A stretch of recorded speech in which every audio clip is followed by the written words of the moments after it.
in the course of time, in the evolution of Western thought, the ceramic image of the world ran into trouble and changed into what I call the fully automatic model or image of the world.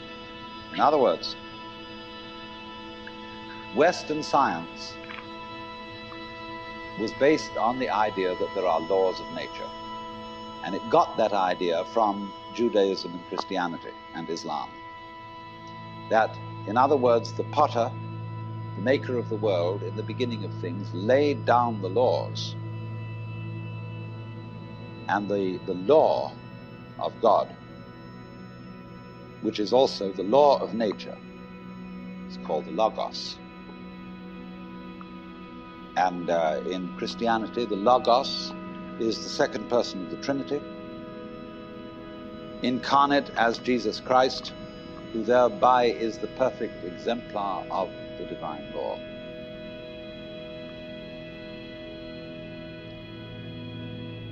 So we have tended to think of all natural phenomena as responding to laws, as if, in other words, the laws of the world were like the rails on which a streetcar or a tram or a train runs, and these things exist in a certain way, and all events respond to these laws. You know that limerick, there was a young man who said, "Damn, for it certainly seems that I am a creature that moves in determinate grooves. I'm not even a bus, I'm a tram." So here's this idea that there's a kind of a plan, and everything responds and obeys that plan. Well, in the 18th century, Western intellectuals began to suspect this idea. And what they suspected is whether there is a lawmaker, whether there is an architect of the universe. And they found out, or they reasoned, that you don't have to suppose that there is. Why? Because the hypothesis of God does not help us to make any predictions.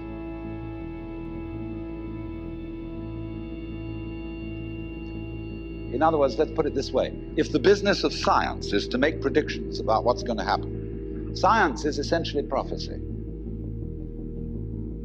What's going to happen? By studying the behavior of the past and describing it carefully, we can make predictions about what's going to happen in the future. That's really the whole of science. And to do this, and to make successful predictions, you do not need God as a hypothesis, because it makes no difference to anything. If you say everything is controlled by God, everything is governed by God, that doesn't make any difference to your prediction of what's going to happen. And so what they did was simply drop that hypothesis. But they kept the hypothesis of law. Because if you can predict, if you can study the past and describe how things have behaved, and you've got some regularities in the behavior of the universe, you call that law. Although it may not be law in the ordinary sense of the word, it's simply regularity. And so what they did was they got rid of the lawmaker and kept the law. And so they conceived the universe in terms of a mechanism. Something, in other words, that is functioning according to regular, clock-like mechanical principles. Newton's whole image of the world is based on billiards. The atoms are billiard balls, and they bang each other around. And so your behavior, every individual therefore is defined as a very, very complex arrangement of billiard balls being banged around by everything else. And so behind the fully automatic model of the universe is the notion that reality itself is, to use the favorite term of 19th century scientists, blind energy. In, say, the metaphysics of Ernst Haeckel and T.H. Huxley, the world is basically nothing but blind, unintelligent force. And likewise, in parallel to this, in the philosophy of Freud, the basic psychological energy is libido, which is blind lust. And it is only a fluke It is only as a result of pure chances that, resulting from the exuberance of this energy, there are people with values, with reason, with languages, with cultures, and with love. Just a fluke. Like, 1,000 monkeys typing 1,000 typewriters for 1,000,000 years will eventually type the Encyclopedia Britannica.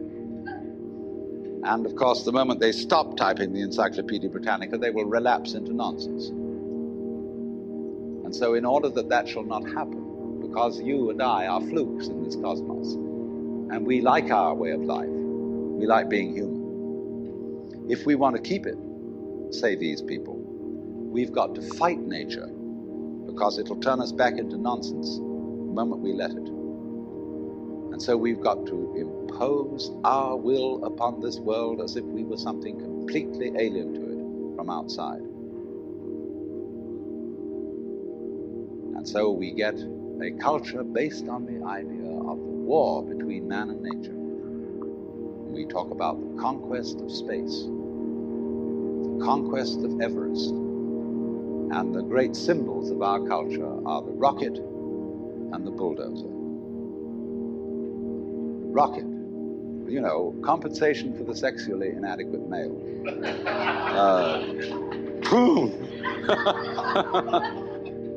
So we're going to conquer space. We're in space already, way out.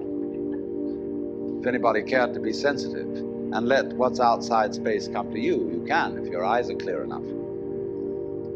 Aided by telescopes, aided by radio astronomy, aided by all the kind of sensitive instruments we can devise. We are as far out in space as we're ever going to get. But, sensitivity isn't the pitch. Especially in the WASP culture of the United States, we define manliness in terms of aggression. You see, because we're a little bit frightened as to whether we are really men. And so we put on this great show of being a tough guy. It's completely unnecessary. If you have what it takes, you don't need to put on that show. You don't need to beat nature into submission. Why be hostile to nature? Because after all, you are a symptom of nature. You, as a human being, you grow out of this physical universe in just exactly the same way that an apple grows off an apple tree. So let's say the tree which grows apples is a tree which apples, using apple as a verb. And a world in which human beings arrive is a world that peoples. And so the existence of people is symptomatic of the kind of universe we live in. Just as spots on somebody's skin are symptomatic of chickenpox.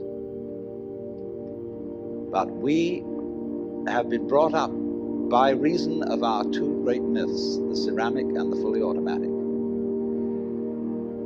not to feel that we belong in the world.